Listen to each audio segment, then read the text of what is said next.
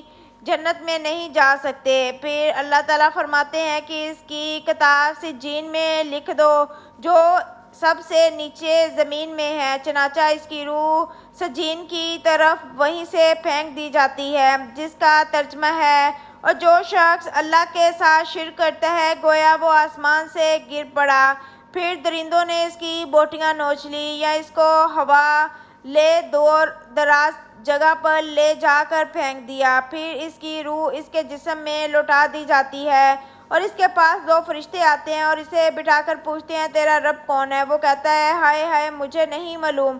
پھر اسے دریافت کر دیا جاتا ہے کہ تیرا دین کیا ہے؟ وہ کہتا ہے ہائے مجھے نہیں پتا۔ پھر اس سے دریافت کرتے ہیں کہ یہ شخص کون ہے جو تمہارے اندر بھیجے گئے؟ وہ کہتے ہیں ہائے ہائے مجھے کچھ پتہ نہیں۔ جب یہ سوال و جواب ہو چکے ہوتے ہیں تو آسمان سے ایک منادی آواز دیتا ہے کہ اس نے جھوٹ کہا، اس کے نیچے آگ بھیجا دو، اس کے لیے دوزخ کا دروازہ کھول دو۔ چنانچہ دروازہ کھول دیا جاتا ہے، دوزخ کی تپش اور سخت گرمی لو آتی رہتی ہے اور قبر اس پر تنگ کر دی جاتی ہے، حتیٰ کہ اس کی پسلیاں بھیج کر آپس میں ادھر کی ادھر ہو جاتی ہیں، اور اس کے پاس ایک شخص آتا ہے جو بدصورت اور خراب کپڑے پہنے ہوئے، جس کے جسم سے بہت بدبو آتی ہے۔ وہ شخص اس سے کہتا ہے کہ مصیبت کی خبر سن لے، یہ وہ دن ہے جس کا تجھ سے وعدہ کیا گیا ہے۔ وہ کہتا ہے تو کون ہے؟ واقعی تیری صورت اس لائق ہے کہ تو بری خبر سنائے۔ وہ کہتا ہے کہ میں تیرا برا عمل ہوں اور آگے تیرے اوپر ایسا عذاب ہونے والا ہے کہ سن کر وہ اسے دور سے کہ قیامت میں یہاں سے زیادہ عذاب میں گرفتار ہوگا۔ پھر یوں کہتا ہے کہ اے رب قیامت نہ قائم کرنا، قبر میں مومن کا بے خوف ہونا اور اس کے سامنے جنت میں پیش ہونا۔ حضرت ابو ہریرہ رضی اللہ تعالیٰ عنہ نے فرمایا کہ رسول کریم صلی اللہ علیہ وآلہ وسلم نے ارشاد فرمایا کہ بنا شب مردہ اپنی قبر میں پہنچ کر بے خوف با اطمینان بیٹھا ہے۔ پھر اس سے سوال کیا جاتا ہے کہ تو دنیا میں کس مذہب پر تھا؟ تو وہ جواب دیتا ہے میں اسلام پر تھا۔ پھر اس سے سوال ہوتا ہے کہ تیرے عقیدے میں یہ کون ہے جو تمہاری طرف بھیجے گئے؟ وہ جواب دیتا ہے کہ وہ محمد رسول اللہ صلی اللہ علیہ وآلہ وسلم ہے جو ہمارے پاس اللہ کے پاس سے کھلے کھلے معجزے لے کر آئے، سو ہم نے ان کی تصدیق کی۔ پھر اس سے پوچھا جاتا ہے کیا تو نے اللہ کو دیکھا ہے؟ وہ جواب دیتا ہے کہ دنیا میں اللہ تعالیٰ کو میں کیسے دیکھ لیتا، دنیا میں کوئی آدمی اسے نہیں دیکھ سکتا۔ پھر اس کے سامنے دوزخ کی طرف ایک روشن دان کھولا جاتا ہے جس کے ذریعے وہ دوزخ کو دیکھتا ہے کہ آگ کی انگاریں آپس میں ایک دوسرے کو کھائے جاتی ہیں۔ جب وہ دوزخ کا منظر دیکھ لیتا ہے تو اس سے کہتے ہیں کہ یہ دیکھ اللہ نے تجھے کس مصیبت سے بچایا۔ پھر اس کے سامنے جنت کی طرف ایک روشن دان کھولا جاتا ہے جس کے ذریعے وہ جنت کی رونق اور جنت کی دوسری چیزیں دیکھ لیتا ہے۔ پھر اس سے کہا جاتا ہے کہ یہ جنت تیرا ٹھکانہ ہے، تو ایمان پر یقین رکھتا تھا اور یقین ہی پر تجھے موت آئی اور اس پر تو قیامت کے روز قبر اٹھایا جائے گا انشاءاللہ۔ پھر فرمایا اور نافرمان آدمی خوفزدہ اور گھبرایا ہوا اپنی قبر میں بیٹھتا ہے۔ اس سے سوال ہوتا ہے کہ تو دنیا میں کس حال میں تھا؟ وہ جواب دیتا ہے مجھے نہیں پتا۔ پھر اس سے حضور کریم صلی اللہ علیہ وآلہ وسلم کے متعلق سوال ہوتا ہے کہ تیرے عقیدے میں یہ کون ہے جو تمہاری طرف بھیجے گئے؟ وہ کہتے ہیں اس بارے میں بھی وہی کہوں گا جو اور لوگوں نے کہا۔ پھر اس کے سامنے جنت کی طرف ایک روشن دان کھولا جاتا ہے جس کے ذریعے اس کی رونق اور اس کے اندر کی دوسری چیزیں دیکھ لیتا ہے۔ پھر اس سے کہا جاتا ہے دیکھ تو نے خدا کی نافرمانی کی، خدا نے تجھے کس نعمت سے محروم رکھا۔ پھر اس کے سامنے دوزخ کی طرف روشندان کھولا جاتا ہے جس کے ذریعے وہ دوزخ کو دیکھ لیتا ہے کہ آگ کے انگارے ایک دوسرے کو کھا جاتے ہیں۔ پھر اسے کہا جاتا ہے کہ یہ تیرا ٹھکانہ ہے، تو شک ہی پر زندہ رہا اور شک ہی پر تجھے موت آئی، اور انشاءاللہ قیامت کو بھی تو اسی شک پر اٹھایا جائے گا۔ پھر ابو ہریرہ رضی اللہ تعالیٰ عنہ نے فرمایا کہ رسول کریم صلی اللہ علیہ وآلہ وسلم نے ارشاد فرمایا کہ جب میت کو قبر میں رکھ دیا جاتا ہے تو اس کے پاس دو فرشتے آتے ہیں جن کا رنگ کالا اور آنکھیں نیلی ہوتی ہیں، جن میں سے ایک کو منکر اور دوسرے کو نکیر کہا جاتا ہے۔ وہ دونوں آ کر اس سے پوچھتے ہیں کہ تو کیا کہتا ہے ان صاحب کے بارے میں جو تمہاری طرف بھیجے گئے؟ وہ جواب دیتا ہے کہ وہ اللہ کے بندے اور اس کے رسول ہیں۔ میں گواہی دیتا ہوں کہ اللہ کے سوا کوئی معبود نہیں اور بلا شک محمد صلی اللہ علیہ وآلہ وسلم اللہ کے بندے اور اس کے رسول ہیں۔ یہ سن کر وہ دونوں کہتے ہیں ہم تو جانتے تھے کہ تو ایسا ہی جواب دے گا۔ پھر اس کی قبر اتنی کشادہ کر دی جاتی ہے کہ 70 ہاتھ مربع کشادہ ہو جاتی ہے۔ پھر اس کی قبر کو منور کر دیا جاتا ہے۔ پھر اسے کہا جاتا ہے کہ اب تو سو جا۔ وہ کہتا ہے میں تو اپنے گھر جا کر اپنے گھر والوں کو حال بتانا چاہتا ہوں۔ وہ کہتے ہیں کہ تو سو جا، جیسا کہ دلہن سوتی ہے، جیسے اس کے شوہر کے سوا اسے کوئی نہیں اٹھا سکتا، لہٰذا وہ آرام سے قبر میں رہتا ہے یہاں تک کہ اللہ اسے قیامت کے روز اس جگہ سے اٹھائے گا۔ اور اگر مرنے والا منافق یا کافر ہوتا ہے تو وہ منکر نکیر کے جواب دیتا ہے کہ میں نے جو لوگوں کو کہتے سنا وہی کہا، اس سے زیادہ میں نہیں جانتا۔ وہ دونوں کہتے ہیں کہ ہم تو خوب جانتے تھے کہ تو ایسا ہی جواب دے گا۔ پھر زمین سے کہا کہ اس کو بھینچ دے، چنانچہ زمین اسے بھینچ دیتی ہے اور اس کی پسلیاں ادھر ادھر ہو جاتی ہیں۔ پھر وہ قبر کے اندر عذاب ہی میں رہتا ہے یہاں تک کہ قیامت کو خدا اسے وہیں سے اٹھائے گا۔ ایک اور حدیث میں ہے کہ رسول کریم صلی اللہ علیہ وآلہ وسلم نے فرمایا کہ اے عمر، جب کہ لوگ تم کو قبر میں رکھ کر اور مٹی ڈال کر چلے جائیں، پھر تمہارے پاس قبر میں قبر کے مطمئن یعنی امتحان لینے والے آئیں، اور جن کی آواز سخت گرج کی طرح ہوگی اور جن کی آنکھیں نظر جھپک لینے والی بجلی کی طرح ہوگی، سو وہ تم کو نہ ڈالیں گے اور تم سے حاکمانہ گفتگو کریں گے۔ بتاؤ اس وقت تمہارا کیا حال ہوگا؟ حضرت عمر نے عرض کیا یا رسول اللہ، کیا اس وقت ہماری عقل ہمارے ساتھ ہوگی؟ آپ نے ارشاد فرمایا ہاں، اسی طرح تمہاری عقلیں تمہارے پاس ہوگی جیسی آج ہیں۔ یہ سن کر حضرت عمر نے عرض کیا کہ بس میں نبڑ لوں گا۔ حضرت محمد صلی اللہ علیہ وآلہ وسلم نے ارشاد فرمایا بنا شبہ جب تم میں سے کوئی مر جاتا ہے تو صبح شام اس کا ٹھکانہ جنت یا دوزخ کا اس کے سامنے پیش کیا جاتا ہے۔ اگر وہ جنتی ہے تو جنت پیش کی جاتی ہے اور اگر وہ دوزخی ہے تو دوزخ پیش کی جاتی ہے، اور اس کی جگہ دکھا دکھا کر اسے کہا جاتا ہے کہ یہ تیرا ٹھکانہ ہے۔ پھر فرمایا قیامت کے دن جب کہ خدا اس سے قبر سے اٹھائے گا، ہر صبح شام ایسا ہی ہوتا رہے گا۔ عمر میں بھی ارشاد فرمایا کہ صبح و شام ان پر آگ پیش کی جاتی ہے۔ اس طرح ایک اور حدیث میں ہے کہ رسول کریم صلی اللہ علیہ وآلہ وسلم نے فرمایا کہ قبر میں کافر پر ضرور میں اژدھے مقرر کیے جاتے ہیں جو قیامت تک اسے دستے رہتے ہیں۔ ان کے زہر کا یہ عالم ہے کہ اگر ان میں سے پھنکار مار دے تو زمین پر سبزی نہ اگے گی، یعنی ان کے زہر کا یہ اثر ہے کہ ان میں سے ایک اژدھا بھی اگر ایک دفعہ زمین کی طرف پھنکار مار دے تو اس کے زہر کے اثر سے زمین گھاس کا ایک تنکا بھی اگنے کے قابل نہ رہے، جیسے ایٹم بم اور دیگر آلات وغیرہ۔ دیکھ کر اس ارشاد نبوی صلی اللہ علیہ وآلہ وسلم کے سمجھنے میں ذرا بھی تأمل کی گنجائش نہیں رہتی۔ ایک روایت میں ہے کہ رسول اللہ صلی اللہ علیہ وآلہ وسلم نے ارشاد فرمایا کہ جب کافر جواب دیتا ہے کہ ہائے ہائے مجھے پتہ نہیں، تو آسمان سے ایک منادی دیتا ہے کہ اس نے جھوٹ کہا، اس کے نیچے آگ بچھا دو اور اسے آگ کا پہناوا پہنا دو۔ اس کے لیے دوزخ کا ایک دروازہ کھول دو۔ چنانچہ دوزخ کا دروازہ کھول دیا جاتا ہے، جس کے ذریعے دوزخ کی تپش اور سخت گرم لو آتی رہتی ہے اور اس کی قبر تنگ کر دی جاتی ہے۔ پھر اس کی عذاب دینے کے لیے ایک عذاب دینے والا مقرر کر دیا جاتا ہے جو اندھا اور بہرا ہوتا ہے۔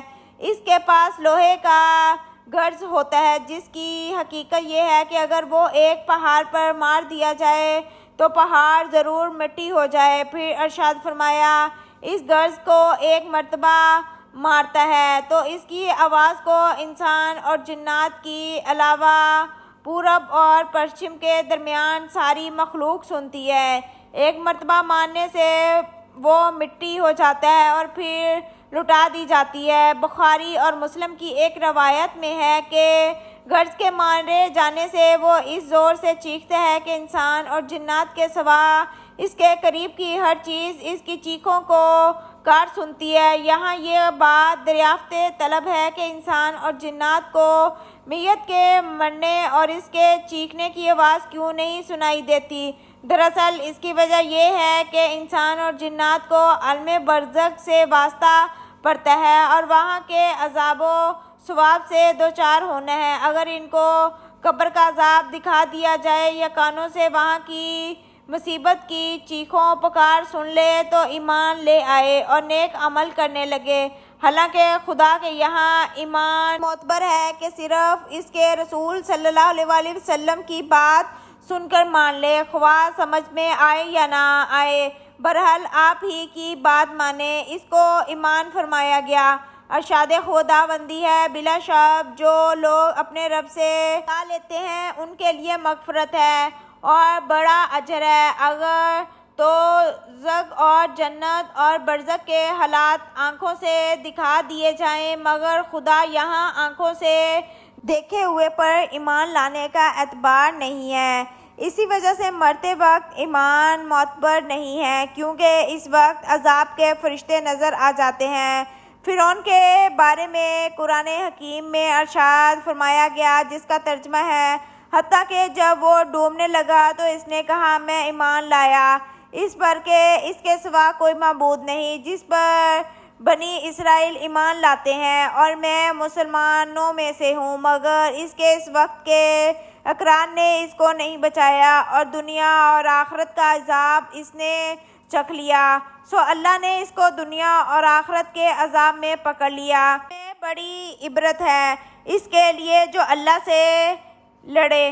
زید بن ثابت رضی اللہ تعالیٰ عنہ فرماتے ہیں کہ رسول کریم صلی اللہ علیہ وآلہ وسلم ایک مرتبہ اپنے خچر پر سوار ہو کر قبلہ بنو نجار کے ایک باغ میں تشریف لے جا رہے تھے کہ ہم بھی آپ کے ساتھ تھے کہ اچانک آپ کا خچر بدک گیا اور ایسا بدکا کہ قریب تھا کہ آپ کو نیچے گرا دے۔ وہاں 5 ہی اچھی قبریں تھیں، ان کے بارے میں رسول اللہ صلی اللہ علیہ وآلہ وسلم نے دریافت کیا کہ ان قبروں کو کون پہچانتا ہے؟ ایک شخص نے عرض کیا، میں پہچانتا ہوں۔ آپ نے اس سے دریافت فرمایا کہ کب مرے تھے؟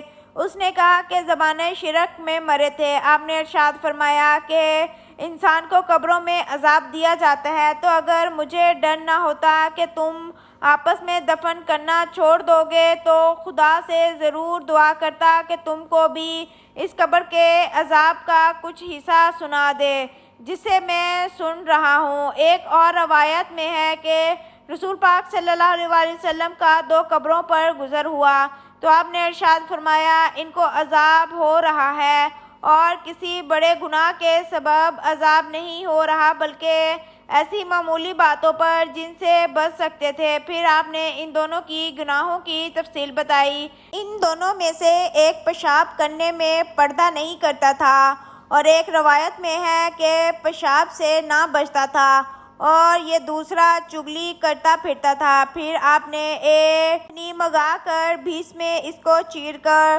آدھی اس قبر پر لگا دی اور آدھی دوسری قبر پر۔ صحابہ نے عرض کیا، یا رسول اللہ، آپ نے ایسا کیوں کیا؟ آپ نے ارشاد فرمایا کہ شاید ان دونوں کا عذاب ان کی سونگھنے تک ہلکا کر دیا جائے، یعنی ان کی تسبیح کی برکت سے۔ مخالف شریف میں ایک طویل روایت ہے جس میں اللہ صلی اللہ علیہ وسلم کا ایک خواب روایت کیا گیا ہے جس میں عالم برزخ کے خاص آپ نے فرمایا، میں نے آج رات خواب دیکھا ہے کہ دو شخص میرے پاس آئے اور میرا ہاتھ پکڑ کر مجھ کو ایک مقدس زمین کی طرف لے چلے دیکھا ہوا کہ ایک شخص بیٹھا ہوا ہے اور دوسرا کھڑا ہے اور اس کے ہاتھ میں لوہے کا زنبور ہے، اسے بیٹھے ہوئے کے کلے کو چیر رہا ہے یہاں تک کہ گدی تک جا پہنچا، پھر دوسرے کلے کے ساتھ پھر یہی معاملہ کرتا ہے اور وہ کلہ اس کا درست ہو جاتا ہے، پھر وہ اس پہلے کے ساتھ ایسا ہی کرتا ہے۔ میں نے پوچھا یہ کیا بات ہے؟ وہ دونوں شخص بولے آگے چلو، ہم آگے چلے، یہاں سے ایک شخص پر گزر ہوا جو لیٹا ہوا ہے اور اس کے سر پر ایک شخص بھاری پتھر لیے کھڑا ہے، اس سے اس کا نہایت زور سے پھوڑتا ہے سر، جب وہ پتھر اس کے سر پر دے مارتا ہے پتھر لڑک کر دور چلا گرتا ہے، جب وہ اس کو اٹھانے کے لیے جاتا ہے تو ابھی تک اس کے پاس آنے نہیں پاتا کہ اس کا سر اچھا خاصا جیسا تھا ویسا ہی ہو جاتا ہے، پھر اس کو اسی طرح پھوڑتا ہے۔ میں نے پوچھا یہ کیا ہے؟ وہ دونوں بولے آگے چلو، یہاں تک کہ ہم ایک غار پر پہنچے، مسئلہ تنوع کا تھا، نیچے سے فرا اور اوپر سے تن، اس میں آگ جل رہی تھی اور اس میں بہت سے ننگے مرد اور عورتیں پڑے ہوئے تھے، جب وہ آگ اوپر کو اڑتی ہے اس کے ساتھ وہ بھی اوپر کو اڑتے ہیں یہاں تک کہ قریب نکلنے کے ہو جاتے ہیں۔ میں نے پوچھا یہ کیا ہے؟ وہ دونوں بولے کہ آگے چلو، ہم آگے چلے یہاں تک کہ خون کی نہر پر پہنچے، اس کے بیچ میں ایک شخص کھڑا ہوا تھا اور نہر کے کنارے پر ایک شخص کھڑا ہے اور اس کے سامنے بہت سے پتھر پڑے ہیں، وہ نہر کے اندر والا شخص نہر کے کنارے پر آتا ہے، جس وقت وہ نکلنا چاہتا ہے کنارے والا شخص اس کے منہ پر پتھر اس زور سے مارتا ہے کہ وہ پھر اپنی اصلی جگہ پر پہنچ جاتا ہے، پھر جب بھی وہ کنارے کی طرف آنا چاہتا ہے اسی طرح مار کر ہٹا دیا جاتا ہے۔ میں نے پوچھا یہ کیا ہے؟ دونوں بولے کہ آگے چلو، ہم آگے چلے یہاں تک کہ ایک ہرے بھرے باغ میں بیٹھ گئے، وہاں پہنچے، اس میں ایک بڑا درخت ہے اور اس کے نیچے ایک بڑا آدمی اور بچے بیٹھے ہیں، اس درخت کے قریب ایک شخص اور بیٹھا ہے اور اس کے سامنے آگ جل رہی ہے اور وہ دھونک رہا ہے، پھر وہ دونوں مجھ کو چڑھا کر ایک درخت کے اوپر لے گئے اور ایک درخت کا بیج عمدہ تھا، اس میں مجھے لے گئے، میں نے ایسا گھر کبھی نہیں دیکھا، اس میں مرد بوڑھے جوان اور بچے بہت سے تھے، اس میں بوڑھے اور جوان تھے۔ میں نے ان دونوں شخصیت سے کہا کہ تم نے مجھے بھر پھرایا، بتاؤ کہ یہ سب کیا اسرار ہے؟ انہوں نے کہا کہ وہ شخص جو تم نے دیکھا تھا جس کے جا رہے تھے وہ شخص جھوٹا ہے، جھوٹی باتیں کیا کرتا تھا اور وہ باتیں تمام جہان میں مشہور ہو جاتی تھی، اس کے ساتھ قیامت تک یوں ہی کرتے رہیں گے،